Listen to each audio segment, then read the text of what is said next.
All right, it is Friday, April 21st. I'm dealing with a little bit of a cold. Allergies are kicking my butt right now, sneezing, coughing all over the place. So bear with me. I do have a top play for us in the NBA tonight, a spot I really like. I'm going to be going 2 units on that play. But first, we got to recap the past few games. Going back to Wednesday night, we had the Memphis Grizzlies +1 hosting the Los Angeles Lakers. Of course, no Ja Morant for the Grizzlies in that game.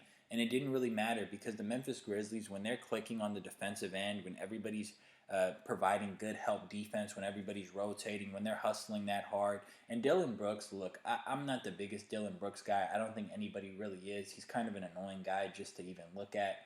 But he hustles really hard, and you need one of those guys on every team. You need a guy who's just going to give his all, a guy who's going to, dive for the loose balls, a guy who doesn't mind getting in the face of the other team's best player, especially a player like LeBron James. I mean, LeBron's been a legend in this game for so long that there's a lot of young guys in the league now who grew up watching him. Like even Steph Curry grew up looking up to LeBron James. So think about these younger guys. Like they all grew up being like LeBron, LeBron, LeBron. So to have a guy on your team that doesn't mind going at LeBron and doesn't mind bumping chests with him and talking shit to him, like you need one of those on your team in order to beat a LeBron-led team. Like that's why back in the day with the Warriors, it was like Draymond. It was so cool when Draymond and LeBron had beef because Draymond would really go at LeBron and they'd really get after it. But of course, Draymond signs with Clutch, and I'm going to be talking about Draymond later, but obviously we know now Draymond doesn't really bring that same intensity towards LeBron James anymore. But back to the point, the Memphis Grizzlies, they played good ball. And, with the Lakers, I've said this in the past about teams, and it really showed itself in these Game 2 environments. And it's why I like betting these Game 2 spots when this happens. But when you have a veteran team like the Los Angeles Lakers, like the Miami Heat, like the Los Angeles Clippers, um, even the Knicks to a degree, because the Knicks, even though their guys aren't super old, like Randall, Barrett, Brunson, they have guys who aren't super young, super new to the league.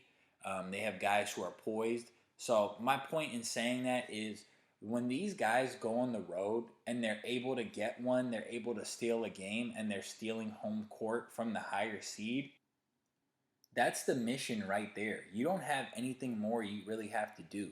Are the Lakers really going to show their best plays in a Game 2 when they already stole home court? Is Ty Lue really going to show his best play in Game 2? Are the Miami Heat really going to go balls to the wall in a Game 2 environment? The Lakers just were on cruise control in this game, and they knew Memphis was going to come with their best punch and give them their best stuff, and the Lakers were just going to try to hang in there and take it on the chin. And if they could survive those blows, they were going to try to steal the game late. And credit to Memphis, Memphis didn't let them get any access late in the game. I mean, it got interesting for a second, but you always felt like Memphis had control of that game. It ended up at a 10-point game. Memphis ended up winning by 10, but it felt like a larger lead than that. I mean, Memphis had controlled the game the entire night. So that's what I mean. Even Miami gets blitzed by the Milwaukee Bucks. Miami wasn't really I know it sounds crazy to say, but they weren't really trying to win that game. They're starting Duncan Robinson. They're trying to figure out what they're going to do with Tyler Hero gone. They're just filling in spots right now. They're not going to show you anything crazy with their defensive scheme. Or Jimmy Butler, after having a big night in Game 1, he's not going to go all out in Game 2. He's going to try to conserve energy and, pick his spots a little more. So the Miami Heat, they just weren't really going to win that game. For a team to go on the road and steal both games, that's not really going to happen. The Clippers tried to do it. They had the Suns in a position where maybe that could have happened, but it's just not the case. When these teams lose Game 1 at home, they're going to come out firing Game 2. And that's what the Cleveland Cavaliers did as well. Donovan Mitchell, Darius Garland. You saw Darius Garland didn't get a lot of shots up in Game 1. Game 2, he's leading the team in scoring after the first quarter, has half their points. So teams make these adjustments. Teams go all out when it matters most to them. And now it's really exciting because we have a lot of 1-1 series. A series where we didn't have a 1-1 split after 2 was the Sacramento Kings and the Golden State Warriors. As you guys can see from the thumbnail, I was going to get into that. Draymond Green getting suspended. I agreed with the suspension. I didn't really want it to happen because you don't want to hear any excuses like, oh, the Kings only beat the Warriors because Draymond got suspended a game. It was like going to be like the NBA Finals all over again. You really didn't want to see that with Draymond getting suspended and it really costing the team. So I didn't like that from that perspective. But as far as was it the right decision, of course it was. I mean, Draymond has a track record.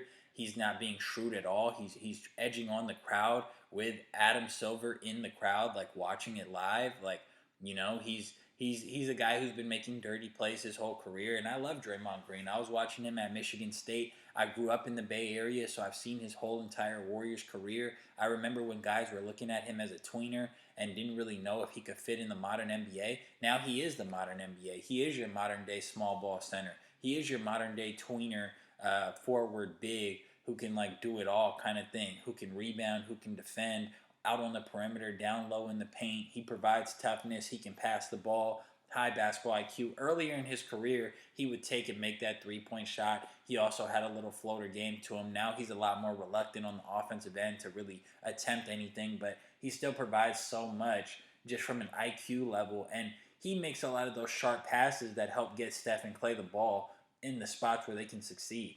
So I'm not trying to minimize Draymond or go against him in any type of way, but based on his actions, those were the consequences for his actions, and he just has to own it. And hopefully, something like this makes him go about things a little differently. But I really don't think so. I mean, if he was going to change, he would have changed earlier in his career. That he's just this guy. He's that guy at this point in his career. Like who he is, what you get, what you see is what you get when it comes to Draymond Green, and he's just always going to be that way, and it is what it is. But the Warriors were able to win this game for none other reason than Kevon Looney. I mean, Steph Curry puts up 36 points. Steph Curry, face of the franchise, all-time great player. He's going to do that. But when Kevon Looney gets you 20 rebounds, like Kevon Looney grabbed 20 rebounds last night, and he had 9 assists. Like 20 rebounds and 9 assists from your big, who you really needed to go all out because Draymond Green was out of the lineup. I mean, Looney played 30 minutes last night. Normally, he doesn't go that high ever in minutes. Andrew Wiggins chipped in with 20 points and 7 boards himself. Klay Thompson a little quiet. Jordan Poole, his stats weren't too crazy, but I thought Kerr putting him in and just, upping the pace and saying, you know what, instead of reacting to what Sacramento's going to do and trying to get a defender out there or trying to, get another big out there and get on the glass and get defenders to guard their movement and their plays, we're actually going to go more offensive, and we're going to make sure we get up 53s tonight, and we're going to force our issue because we're at home. And it's why I took the Golden State Warriors last night -6.5, because people really tend to forget, and I said this on Twitter, people tend to forget how strong home court is, how much of an advantage home court advantage is. And I mean, Golden State at home, they've just been a totally different animal this season. They get these offensive rebounds, they take their threes, they get into their action. They force their action every game, but at home, their action really just goes their way. It's going to be an off-ball foul if you try to fight through their action when they're at home. They're going to get it to go their way at home. And it was just cool to see different guys, Moses Moody, Dante DiVincenzo, different guys stepped up and played really well last night for the Dubs, so that was fun to see. The Kings are not no scrubs, though. The Kings fought, but it just wasn't a spot for them. I mean, you're talking about a dynastic team with their back against the wall, just needing to win a home game, and they've been really good at home. That had Warriors written all over it. But Game 4 will be interesting with Draymond Green back. I suspect that the Warriors win that game, go to Sacramento up 2-2. Game 5 is going to be a really tough game to call. I don't know what happens there. Maybe Sacramento wins that game, and the Warriors have to win Game 6, which they would, and then you get a crazy Game 7 in Sacramento. It looks like that's going to be the case at this point, and if so, I really can't wait. The other game we had a bet on last night, and the last game I really want to recap before we get into tonight's card, was the Philadelphia 76ers at the Brooklyn Nets. I've talked about this in the past. The Philadelphia 76ers, Game 1, they beat the Brooklyn Nets by a wide margin. They covered the spread easily, by double digits. And then Game 2, the spread was super tight, but Philadelphia was able to cover just barely. Then you come to Game 3 in Brooklyn, and now the spread really, really tightens up. Brooklyn was only 4.5-point dogs at home. That line just really tightened up. And you go from a blowout loss in Game 1 if you're Brooklyn to a closer game in game two, and now game three is when you finally get over the hump. Or at least that's how these games tend to go. It's like you don't usually get blown out in game one and then game two you win. Like even Denver and Minnesota, Denver just completely blitzed Minnesota in game one, and then game two, Minnesota hung around, but Denver ended up getting that late cover. And then game three, we're about to see right now, and I'm going to dive into that when I talk about tonight's card.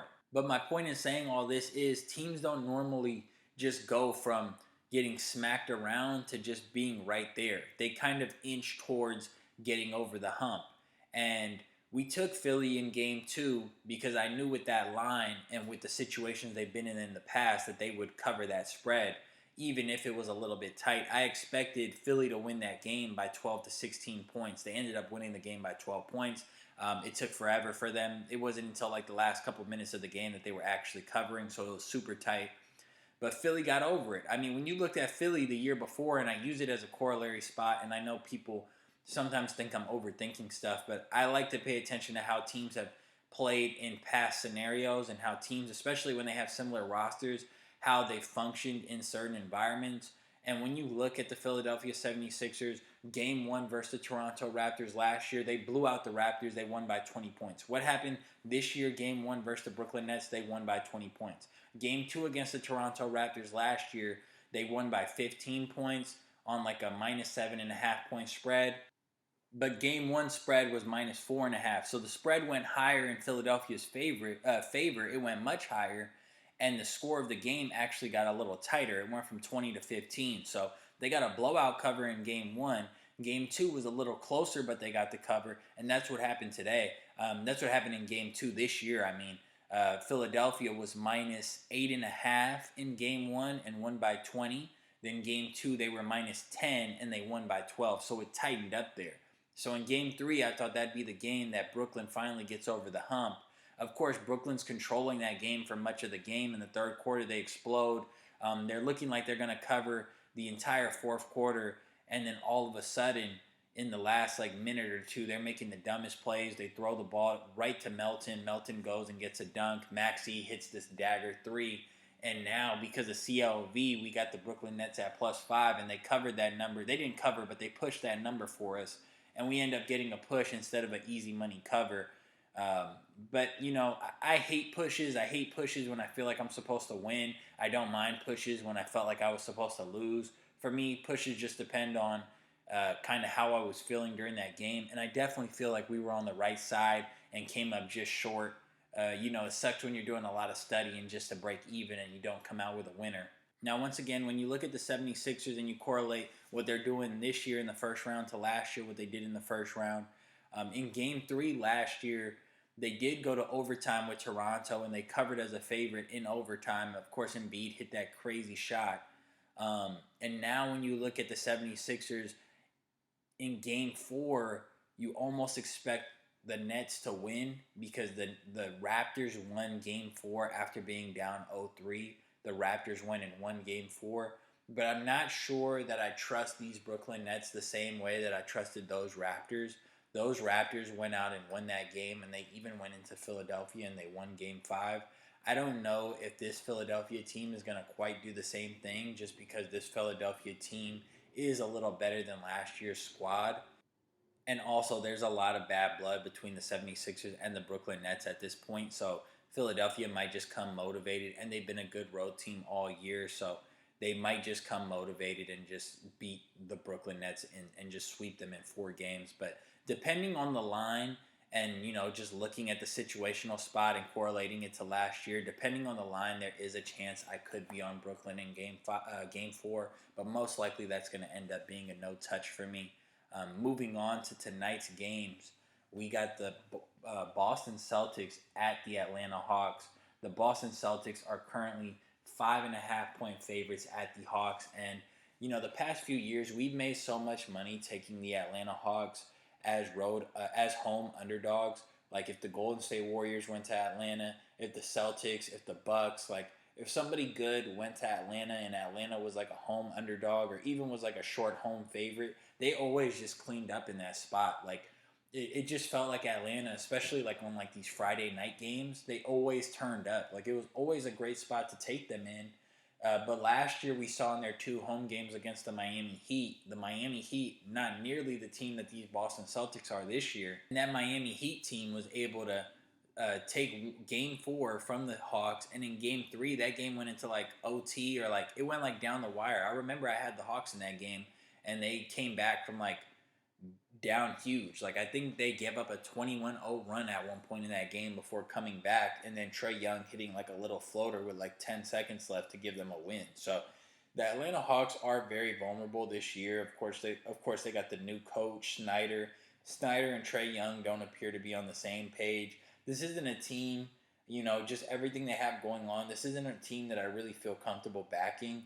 And when I think of the Boston Celtics, I've hit with the Boston Celtics -5 at the Sacramento Kings before. Like, the Celtics cover these big road numbers probably better than anyone else in the league. Like, they can go into your gym and just outshoot you or just outclass you just with their defense and just how good they play on both sides of the ball. So I wouldn't rush to take Atlanta here just because they're a home dog and just because it's like a must-win spot. I really wouldn't. Like, I could see the Celtics cleaning them up here. Nothing really would surprise me in this game, so I'm just going to have to leave it alone. Next game on the card is the Cleveland Cavaliers at the New York Knicks. I'm not going to talk about this game much because I don't really have much for it. The Cavaliers blow game 1, like I said earlier, and they came back game 2 with a vengeance. Now Cleveland still has to win a game, so it's not like New York getting that automatic home W. Cleveland, even though they struggled on the road a lot this season, towards the back end of the season, they did start winning road games where they were favored on the road on small numbers. Now they're a slight underdog in this game.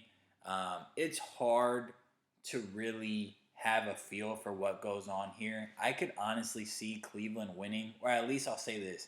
I hope Cleveland wins, and then we get the New York Knicks in a must-win spot where if they lose game 4, they're down 3-1. And then I would take the Knicks to cover game 4 and tie the series up, and then go back to Cleveland with the series tied 2-2 in a best-of-3 type situation. Now, the top play on tonight's board is the Minnesota Timberwolves +2 at home hosting the Denver Nuggets. There's a lot going on with this game. I'm going to make it as concise as possible. The Denver Nuggets get a blowout win in game 1.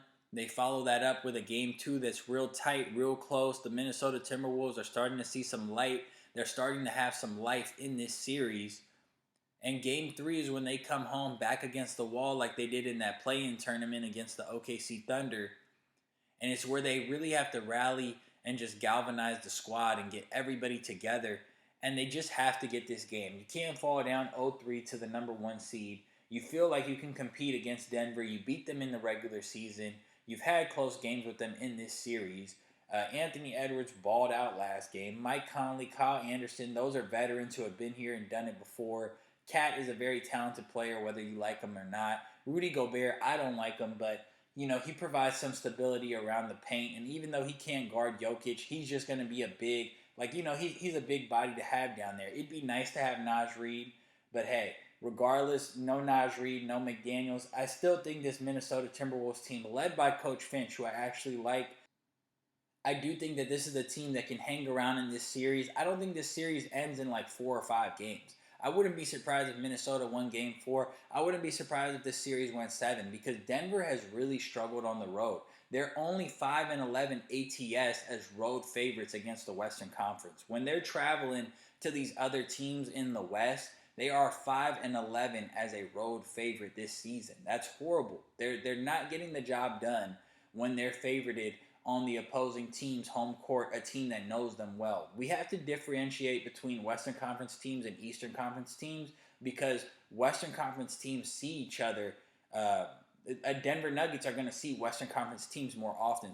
So the Minnesota Timberwolves, when they're at home in this position, back against the wall, going against a team that doesn't play well on the road with expectations, you're not really going to find a cleaner spot than this in sports betting. This is a 2-unit play for me. It's a spot I feel really comfortable with. I hope I'm not jinxing myself right now, but it is one of my bigger plays of the season. And I really like Minnesota here. I can't emphasize that enough. I just think Denver has just shown us who they are throughout the year. They're a team that's going to dominate at home, and they're a team on the road that can come out pretty flat, especially against the teams that know them well within their own conference. 5-11 ATS as a road favorite. You got the Minnesota Timberwolves, who have cleaned up as underdogs, whether it's at home or on the road. They've cleaned up as underdogs all year long. This is where they function best, being doubted, being underrated, being undervalued, and just Anthony Edwards being able to play free-flowing basketball and just getting his shots up. It was so great to see that he had a good game too, because we can kind of count on that to carry over. And it was so great to see that Minnesota sucked in game one and they sucked in the first half of game two. But in the second half of game two, they played so much better.